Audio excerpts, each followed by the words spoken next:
Welcome to the Work is Weird Now podcast. Whether you're nearing retirement, entering the workforce for the first time, or caught somewhere in the confusing muddle in the middle, you're likely sensing it and you're probably living it. We know we are, and we want to know why.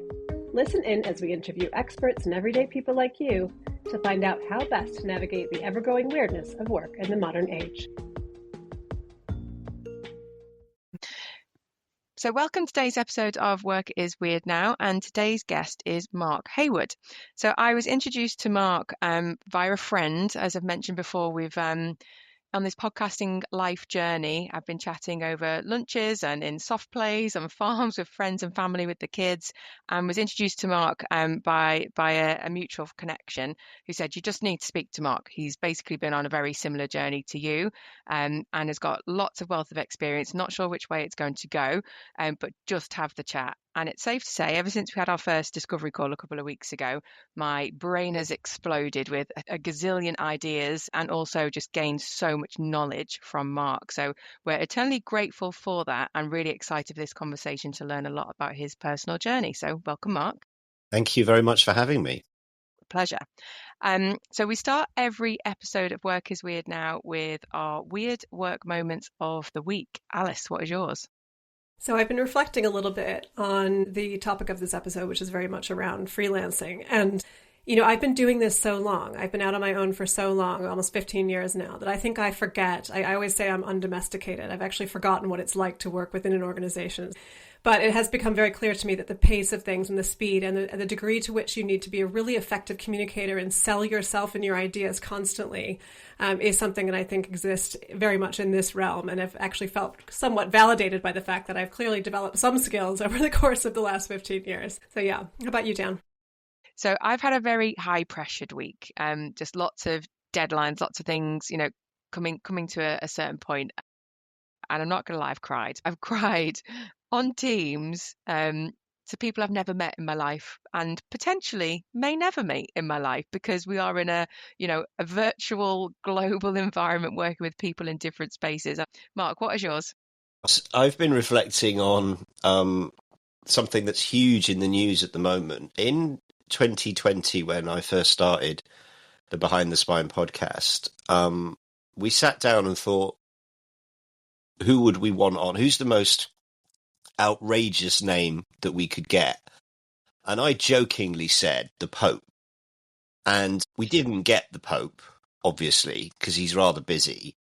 But we did get the next best thing, which was Cardinal Vincent Nichols, who's the Archbishop of Westminster. And I was reflecting this week on the fact that, you know, imagine if he went to conclave.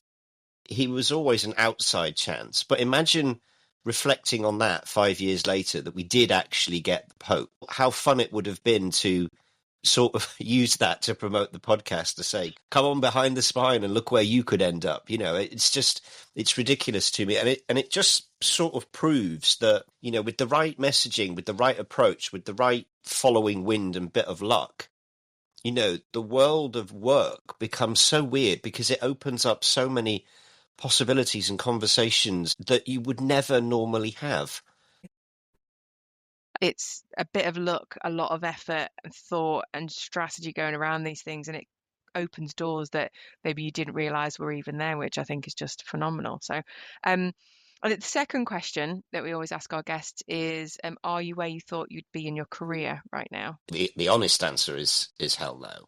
A number of years ago, I was asked to go back to my old sixth form college in Manchester, and I said, sure, what do you want me to talk to them about? They said, will you come and talk to the A-level students? And I was like, sure. And they said, I said, what do you want me to say? And they said, could you touch on why it's okay if you don't know what to do with the rest of your life? And I was like, yes, I can 100% talk at length about that. I don't know whether I've ever known which direction my career would take me in. I don't even know whether I'd call it a career or a collection of roles that I tried to do my best in that have ended up with me being here where I am. And there's joy in that. There's obviously anxiety and trepidation, and, you know, you could always use more money and more certainty and all of those things. But one of the joys of this sort of existence is that you get to do things like this. You get to take time to speak about, your life, and you reflect on it, and you try and make sense of it as best you can. I'm about to turn 50, so I've been doing a lot of, kind of reflection on things like that. All of a sudden, at my age will start with a different number. That's always a big moment, isn't it? I do believe that you kind of rent your life, and you try and do the best with it. You try and do the best with what you've got. And the reason I mentioned the story of going back to school is because, one of the things I said to these kids was the questions never end. When you go to university, if that's what you choose to do, the questions will all be about what A-levels did you do? And then when you leave, it's all about what degree did you do? Are you going to do a master's? Are you going to do a PhD? Are you going to get married? Are you going to buy a house? Are you going to have kids? Are you going to have another kid? It never ends. This projection from other people onto you as to how you should live your life is kind of suffocating at times. And I sort of try and step back from that and do something different that's authentic. And often, people get very suspicious of things like that, don't they? People like us doing what we do, we don't fit into conventional boxes.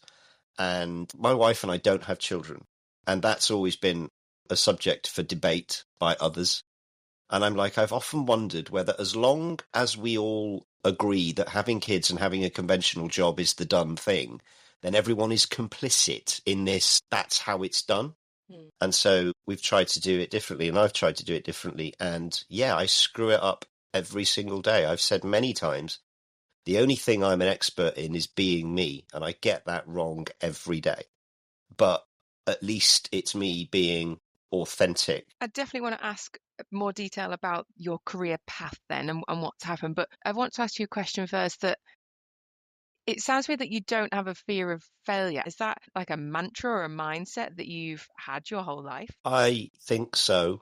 I've been very fortunate in that many things have gone well for me, and I've played a small part in that. I work in the arts, and I also work in the corporate world. And I think writing and being an entrepreneur is very, very similar. It is a repeated daily exercise in failing better than you failed yesterday. And you cannot live this life without failure. The chances of me making it as a successful filmmaker, which is what I would dearly love to be, are so small as if to be laughable. And yet, if I don't try it, it definitely won't happen. But if I do, there's a small chance it might. In this life, you have to take risks because you guys know, if you're reliant on one client for income, well, that client could walk at any moment. You have to have so many projects on the go. You have to have so many different things trying to land, because otherwise, you're just sat there and it is crashing around you. And if they all come off at the same time, well, that's a really happy position to be in, but they don't. I'll share something that's really important to me. When I was 14, my dad lost his job. And this was January 89, when interest rates were 15%. And he had always said, it's just a job. It's fine I'll get another one. And I know that back then, you get laid off every day. These days it's a completely different world. But back then, in the late 90s, we'd just moved house, mortgaged up to the hilt, and losing his job deeply impacted him. Deeply. And I realized at the time that it wasn't just a job. It almost defined him. And I kind of I remember having this weird out-of-body experience thinking, I don't want that to happen to anyone, least of all me. I remember thinking, you've just got to go for it. Whatever it is, you've just got to go for it. So failure is, bizarrely, a daily occurrence in my life, whether it be a script getting rejected, whether it be a client pitch getting rejected, whether it be a client walking away or saying, look, we can't pay you, we're going to have to push back. It's a daily exercise in failing. And I'm all right with that. Maybe it's just a subtle reframing. Maybe it's the mindset. Maybe it's a cognitive shift in what failure actually. Mm. Yeah, I think right now when we're seeing work fracture, is certainty a myth? And actually, in many ways, you can gain more of that certainty when you have agency over what happens in your own career. Yes, absolutely, Alice. And I think there's two things that have probably fast-tracked us to this quicker than we would have gotten there if we were to follow normal evolutionary speeds in terms of business and commerce and how it moves. The first was everyone pivoted to working remotely during the pandemic. We would never have gotten to the stage we're at now in terms of mass remote working had it not been for the pandemic. The corporate system would not have allowed it. There were too many bosses. And I hold my hands up here. I remember meeting someone after the pandemic, and she said, she used to be my PA. She's a really good friend. And she went, you always hated remote working. And I was like, yeah, I know I did. I wanted everyone in the office. I don't know why, but maybe it was a control thing. I'm not sure. So we've proven that people can work remotely, meaning that people have gotten used to that and don't necessarily want to come back to the office. So I think that's changed mindsets to what conventional work is about.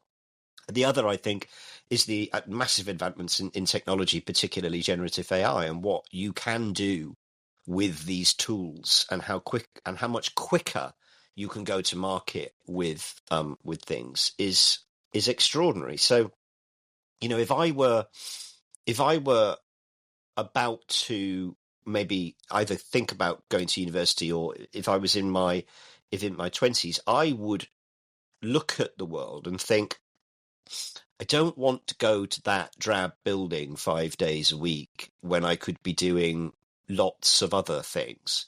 So I almost wonder whether, just in the spirit of the name of this podcast, I also think, do we think now that the conventional way of working is what is weird and everything else is potentially normal? Because that seems to be the way that it's stacking up.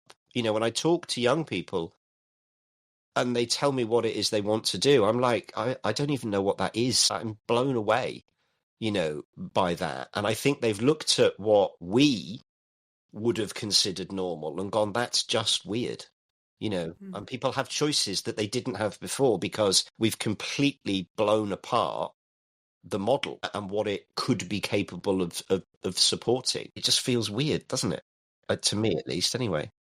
It does. So can you tell us about the beginning of your career journey? You mentioned earlier that you were in the corporate world. Could you explain what you did and then when you made the shift, the pivot out?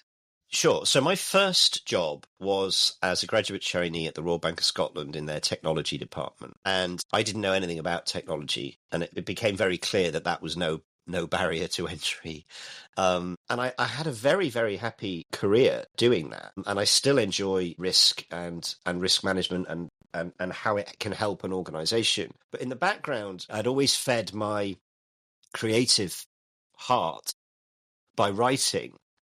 And I was lucky enough to meet someone who I ended up writing 4 or 5 books with, and hopefully will write more. And one of them, when it was a short story, this is probably back in 2008, got nominated for quite a prestigious crime writing award. And it didn't win, but it did get us an agent and it did get us a book deal. And that I found absolutely fascinating. And I wanted to do something for me. And so I put myself through a screenwriting course. I did a master's in screenwriting, and I could start to see a point at which the office became something that I was, for a while at least, navigating away from, and the creative thing was becoming more and more important to me and was consuming much more of my time. I went to Los Angeles for 5 months, studied, came back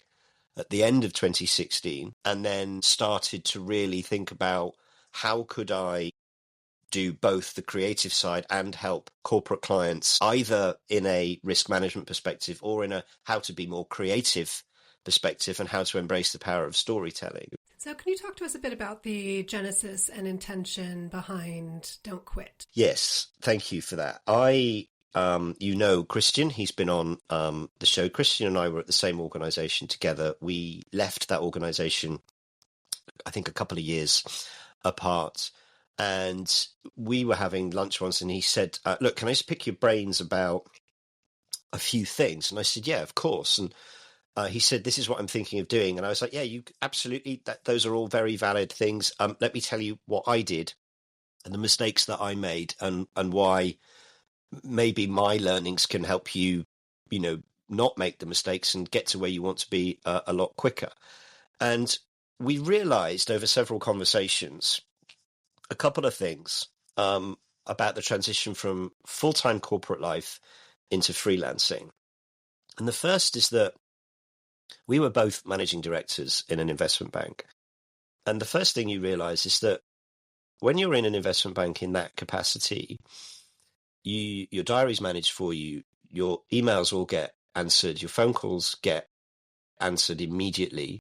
People want to help, they go out of their way to help, assuming they're not going out of their way to try and block you. And let's leave the politics aside. That doesn't happen in the freelance world, because Mark Heywood, managing director, investment bank, great. Mark Heywood, freelancer, no one cares. And that's the reality. No one cares. And what we discovered was that there is a skill set and a mind shift that is required as a freelancer that you don't naturally have when you're in-house. Because when you're in-house, you're part of this corporate structure, this weird corporate structure, which is very hierarchical, which is based absolutely on what job title you have. And that doesn't exist in the freelance world, because in the freelance world, you're everything. You make the tea, you empty the bins, you fund, you're the funder, you're the investor, you're the CEO, you're absolutely everything. And that's really daunting if you don't know what that means. And so the genesis of Don't Quit was, what if there was an opportunity to put everything that Christian and I had learned in our move away from the corporate structure, full-time at least, into the freelance world, and help people who are potentially considering doing the same realize that maybe they're not yet ready for it. And maybe if you just develop certain skills and develop that cognitive pivot in-house while you're still getting paid, the entire transition will be a lot easier for you. And you'll be able to start to debunk certain myths, which is that you can't do it because you've got so much deferred bonus potential in the firm. You can't do it because you've got kids in school. You can't do it for whatever reason. You can. You absolutely can. Those are obstacles. That they're not complete barriers. They're just obstacles. And you can navigate them, but it does take a mind shift. And when we started talking to people about, we've got this idea, and it's all about, why, if you want to change your life, the last thing you should do is quit. Essentially, because you're not ready and you don't know what you don't know, and we can help you with all of that.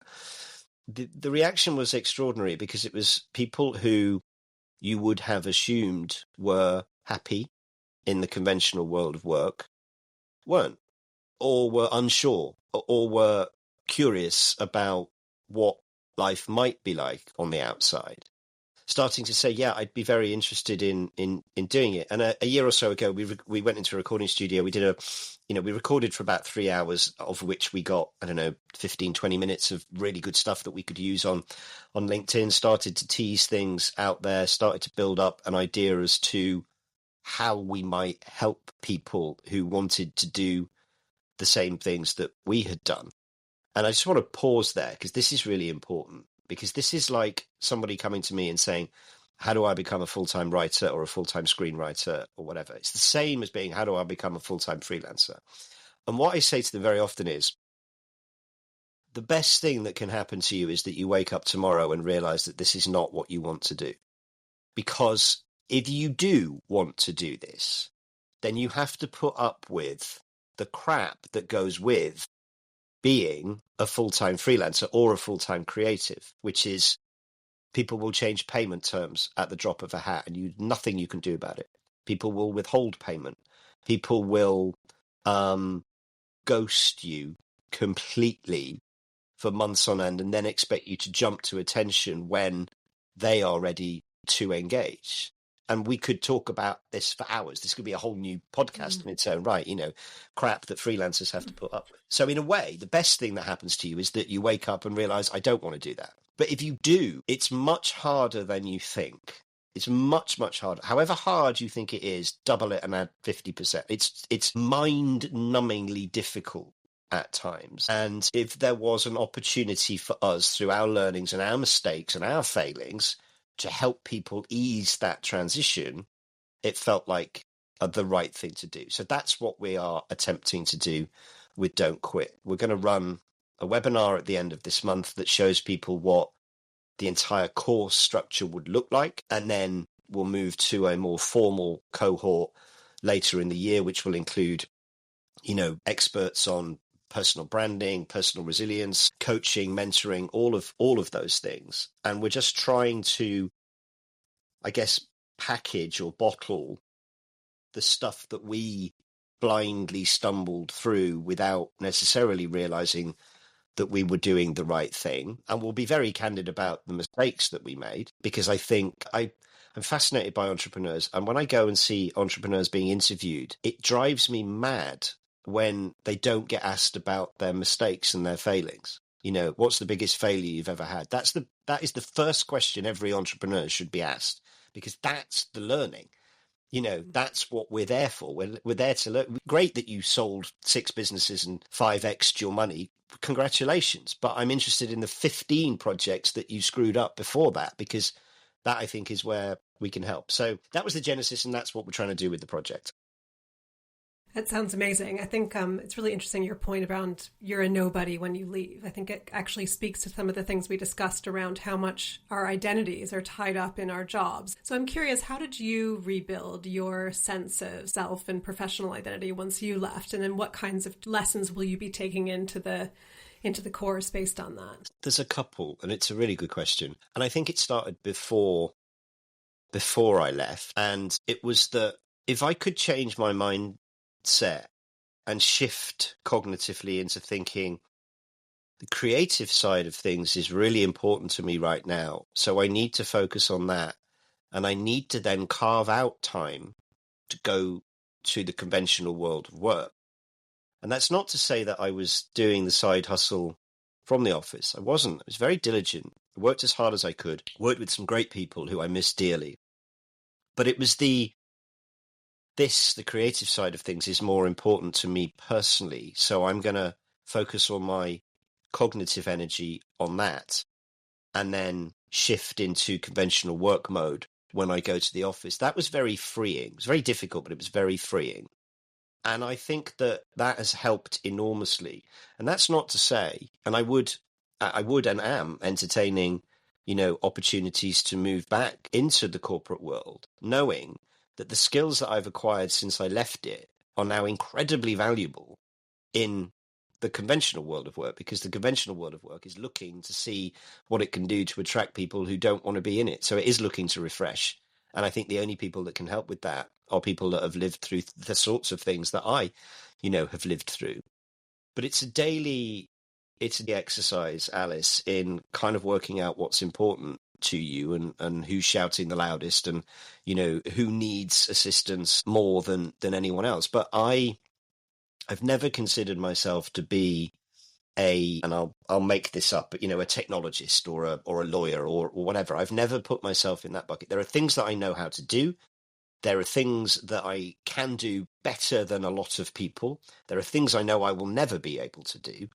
And it doesn't matter to me what industry or sector or vertical that's in. I have a skill set. I know how valuable and how commercial that skill set can be. And that's sort of how I look at things is can I help? Because, risk management, filmmaking, exactly the same. It's all about problem solving. It's all about things going wrong on set and the light not being in the right place. Risk management is all about, managing the unexpected or understanding that there is risk in everything, understanding that risk management needs to be proportionate to the organization. We can't manage every risk. And I think that the most valuable thing that I did was look at my life as objectively as anyone is able to do about their own life, and see there is this creative side, there is this corporate side, and actually there's a huge Venn diagram overlap in terms of creativity in the corporate world. It's just that many people don't see it. They don't necessarily understand that they can or could have the opportunity to be creative in a corporate environment, because traditionally that is frowned upon. Whereas I was just trying to be as authentic as I could, and that resonated with people, so I kept doing it. And I think that that's really important. And I'm not suggesting that people need to go out and be creative or do the things that I do. I have relatively few skills, and the skills that I do have are valuable. So it's about understanding how best to use them. And I wanted to share one thing that didn't come up in our discovery calls, but I was reminded of it first thing this morning, of something I said to someone once in an interview. And they said, "What you talk to me about your ideal job or role?" And I said, "I've never really thought about it like that. I look at the attributes of a role or the attributes that a role needs to have in order for me to be interested in them." And this is much more in the corporate side of things. So when I worked in that environment, I would always think, okay, there has to be something broken. We have to be fixing something. I don't want to spin plates. I'm not interested in that. I'm not the right person for that. I'm not a steady state person. So it has to be broken. There has to be a fundamental problem that we are trying to fix. It has to be global. I have to be able to help all of it, not just one bit of it. And I have to have the opportunity to bring people in and help them grow and develop, and then take joy in the fact that they then move on to things that they want to go and do. The sector then didn't matter. The industry didn't matter. The pay, it would be easy for me to say the pay didn't matter, but it did. But it's the attributes of the role. What are we trying to do here? And now, as a freelancer sat here right now, the opportunity to be curious and to experience things that you wouldn't necessarily experience. There is so much learning in that it could not fail to make you a more rounded professional in the conventional world of work. It's just that there is so little time for that. So if you shift your mindset to thinking, well, how do I carve out the time to be curious?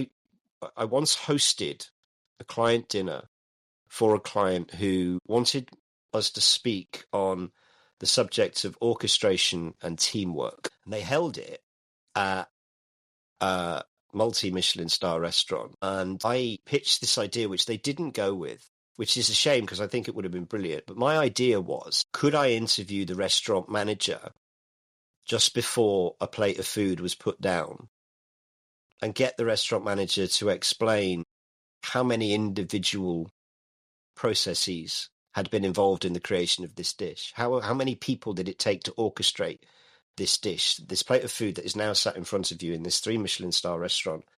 How many bits or moving parts are there in this one plate of food? And they loved the idea. They just didn't go with it. And we didn't have the time. And I think, these are the sorts of things that we're going to be talking about in Don't Quit. Is a lot of it is just a cognitive pivot. If you look at businesses that were very successful in pivoting in COVID, you can't pivot overnight. That is a cognitive mindset that you have built up prior to that. It doesn't happen in the moment. It has to have been generated over months, if not years, because you have been creative, you have been problem solving. Therefore, when another problem in the form of COVID comes about, you are able to pivot. And so few organizations, unfortunately, didn't have that cognitive flexibility and so weren't able to do it. And I think that if there's anything that's important more than anything else at the moment, it's probably cognitive flexibility. I think that is key to any transition. And by the way, you can transition out of the conventional world of work into the freelance world, and you can absolutely go back. That's not to say it's a once and done. You can 100% go back. And I think you'd be a much more rounded professional for it as well. That's going to be really interesting topic coming forward, because Alice has said I'm unemployable because she's been a freelancer for so long. You just mentioned that you were even potentially exploring some in-house opportunities. Is that right, Mark? That would you go back into the corporate world or in full-time employment world? Yeah, 100% I would, because I think that I would be actually more well-rounded. And I never left it. I still did it from I still do it from a subject matter perspective.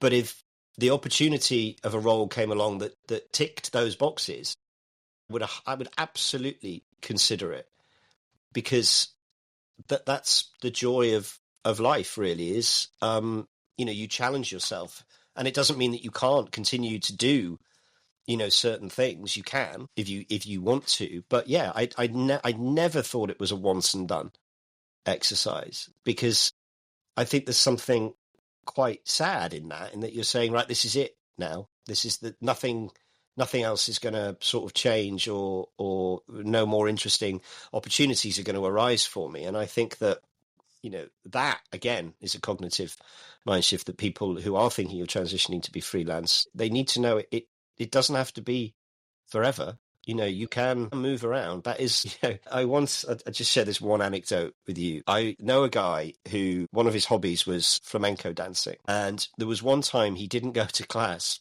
because he was at his photography class. And there was outrage that you can't have two hobbies. That's the world will allow you one hobby, but not two. It's like the world will allow you one shift, either from one industry to another or from one form of work to another, but not two.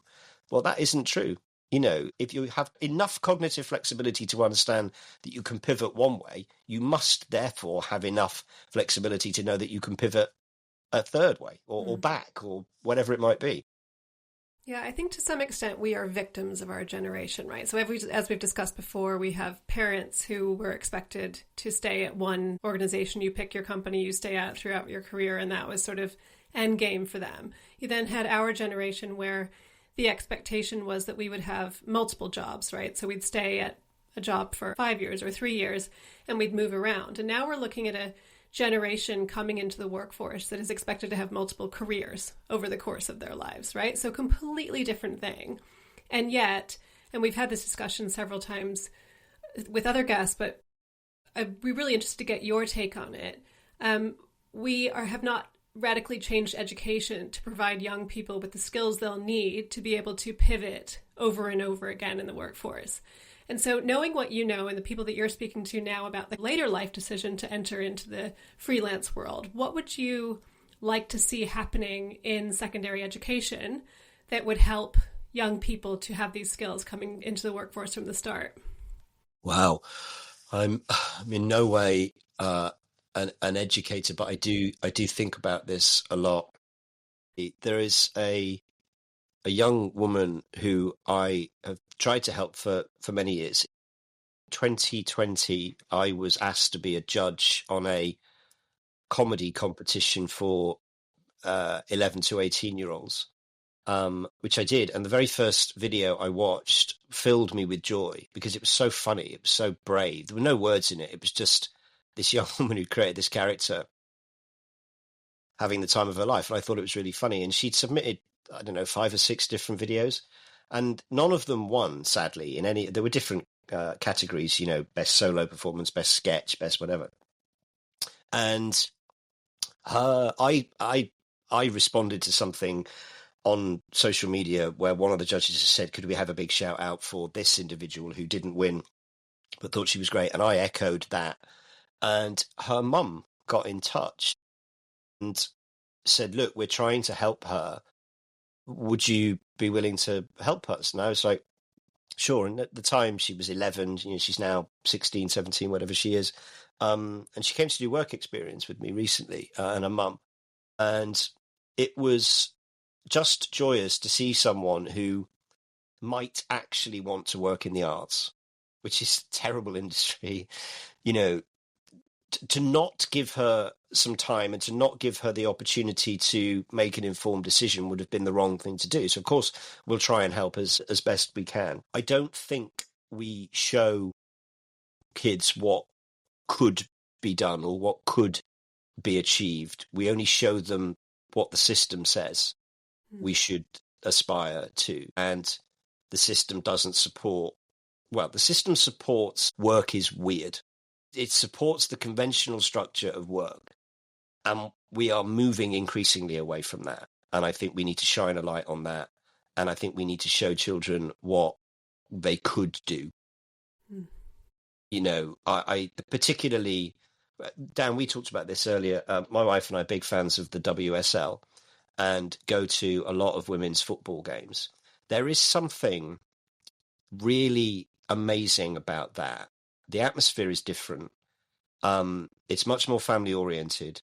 And I love the fact that we are normalizing young boys watching grown women play elite sport. That is such a powerful, heartwarming thing to observe, because those children are growing up to think this is normal, whereas we didn't. Like, and I remember the school that I went to, even in sport, you could do these sports, but not these sports. You know, boys weren't allowed to play hockey.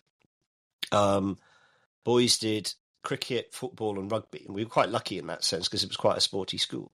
Girls did hockey and netball and gymnastics. Well, where are the opportunities for people who want to be, you know, the new Ella Toon or Alicia Russo? How are we helping those girls achieve what they want? Now it's completely changed. You know, the Lionesses win the Euros and all of a sudden everyone loves women's football, you know, and you think, well, that is good that everyone loves women's football and they should.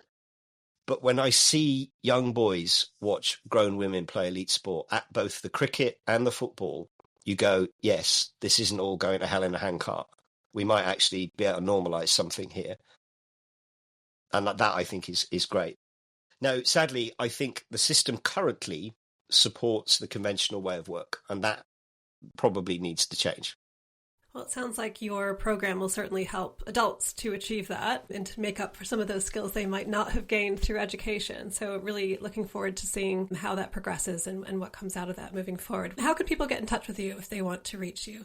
So I'm on LinkedIn, obviously, and there is some stuff on the recent posts of LinkedIn about the Don't Quit webinar. My most recent repost will include a link to the webinar if you want to sign up for that. And I should just say, and this is really important, if you want to sign up, you don't have to attend if you are uncomfortable about who else may be on that call, because you may not want people to know that you are considering this transition.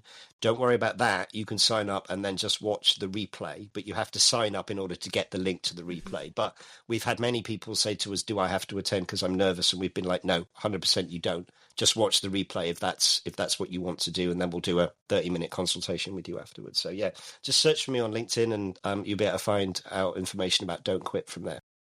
Fantastic. Great. Thanks so much. And thanks so much for being here. Thank you for having me. It's been a pleasure. You, Mark. Thanks. Bye. And thank you to everyone for joining us. We hope you enjoyed the episode. If you have any Work is Weird moments to share, please find us on LinkedIn and let us know what they were. In the meantime, have a wonderfully weird week, and we look forward to seeing you next time.